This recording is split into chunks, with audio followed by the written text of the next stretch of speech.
வணக்கம், welcome to Chitra Murali's kitchen. இன்னைக்கு என்ன ரெசிபி பார்க்க போறோம் அப்படின்னு பார்த்தீங்கன்னா, பீட்ரூட்ல ஒரு ரைஸ் பண்ண போறோம். இது வந்து லஞ்ச் பாக்ஸ் கொடுக்கறதுக்கும் சௌரியமா இருக்கும், நம்ம வீட்டில் சாப்பிட்றதுக்கும் ரொம்ப சௌரியமா இருக்கும். ரொம்ப சிம்பிள் தான். இதில் நான் இன்னைக்கு பஜ்ஜி மிளகா சேர்க்க போறேன். பஜ்ஜி மிளகா உங்களுக்கு பிடிக்கும், அந்த வாசனை பிடிக்கும், டேஸ்ட் பிடிக்கும்னா சேர்த்துக்கலாம். அது டோட்டலி ஆப்ஷனல் தான். எங்களுக்கு பிடிக்கும் அப்படிங்கிறதுக்காக நான் பஜ்ஜி மிளகா ஒன்று நறுக்கி வச்சிருக்கேன். இப்போ இந்த பக்கம் கடாயில் எண்ணெய் விட்டுருக்கேன், அது நல்லா காஞ்சிடுது. ஸோ பட்டை, 2 கிராம்பு, ஒரு பிரிஞ்சி இலை, அப்புறம் நல்ல வெங்காயம் வந்து ஒரு வெங்காயம் பெரிய சைஸ்ல எடுத்து நீட்டை வாக்கில் கட் பண்ணி வச்சிருக்கேன், அதை சேர்த்துக்கிறேன்.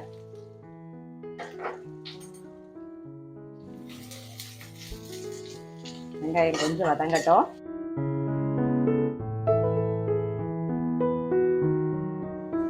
வெங்காயம் வந்து கண்ணாடி மாதிரி வதங்கிருக்கு. இஞ்சி பூண்டு விழுது வந்து 1 டீஸ்பூன் சேர்த்துக்கலாம். இதோட பச்சை வாசனை போகணும். இது கூட கொஞ்சம் புதினா இலையும் சேர்த்துருவோம். ஒரு பஜ்ஜி மிளகா, இது கூடவே வந்து பீட்ரூட் வந்து துருவி வச்சிருக்கேன், இப்போ அதையும் சேர்த்துறேன்.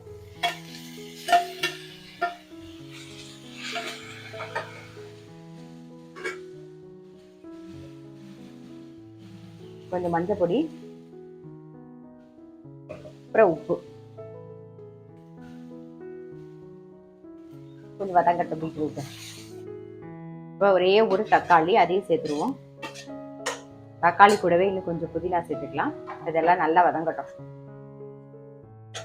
ஒரு 2 நிமிஷம் மூடி வச்சிருவோம்.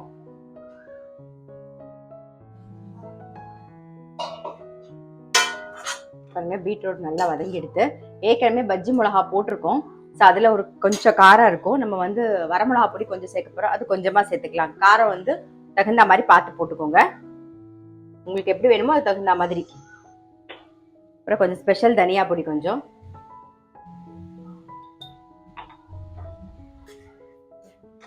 கூடவே இன்னும் கொஞ்சம் புதினா இருக்கிறது, அதையும் சேர்த்துடலாம். கொஞ்சம் கொத்தமல்லி.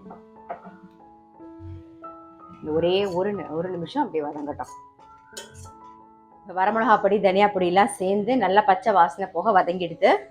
கொஞ்சமா வந்து கரம் மசாலா பொடி,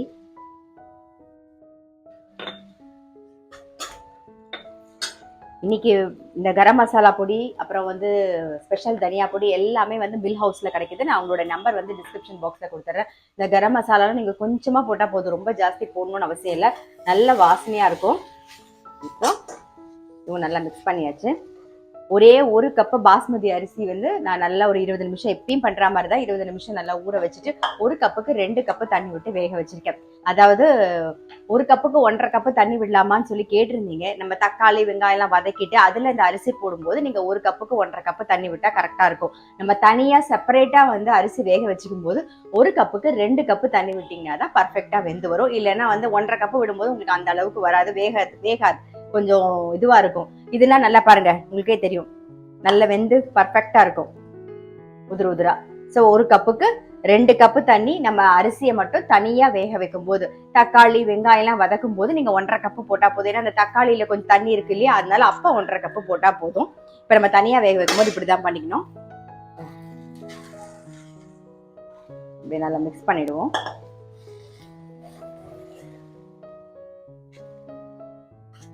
சாதத்தை சேர்த்து நல்லா மிக்ஸ் பண்ணியாச்சு. இப்போ மேலாக கொத்தமல்லியும் போட்டுட்டு எப்பயும் போல 1 ஸ்பூன் நெய். அவ்வளோதான், நம்மளுடைய பீட்ரூட் ரைஸ் வந்து ரெடி. நல்லா ஒரு மிக்ஸ் பண்ணிட்டு ஆஃப் பண்ணிடுவோம். இந்த பீட்ரூட் ரைஸ்க்கு வந்து நீங்க தொட்டுக்கிறதுக்கு தயிர் பச்சடி போதும். அப்படி இல்லைன்னா சிப்ஸ், இந்த உருளைக்கிழங்கு சிப்ஸ் இருக்கு இல்லையா, இல்லை வடா இருந்தா கூட பரவாயில்ல, எது வேணாலும் தொட்டு சாப்பிட்டா ரொம்ப டேஸ்டா இருக்கும். வீட்டில் சாப்பிட்றதுக்கும் நல்ல சௌரியமா இருக்கும். நீங்க ஆஃபீஸ்க்கு, ஸ்கூலுக்கு, காலேஜுக்குலாம் கொண்டு போறதுக்கும் ரொம்பவே சௌரியமா இருக்கும். இதுல வந்து இன்னைக்கு வந்து நம்ம வந்து கரம் மசாலா போட்டு பண்ணோம். நிறைய வாட்டி நான் வந்து பீட்ரூட் ரைஸ் உங்களுக்கு பண்ணி காமிச்சிருக்கேன். ஒவ்வொரு வாட்டி மசாலா வந்து வேற மாதிரி இருக்கும். அப்போ உங்களுக்கு டேஸ்ட்டும் வந்து டிஃப்ரெண்டா இருக்கும். ஸோ இந்த மாதிரி ட்ரை பண்ணி பாருங்க, கண்டிப்பா எல்லாருக்குமே பிடிக்கும். நான் அடுத்த வீடியோல சந்திக்கிறேன்.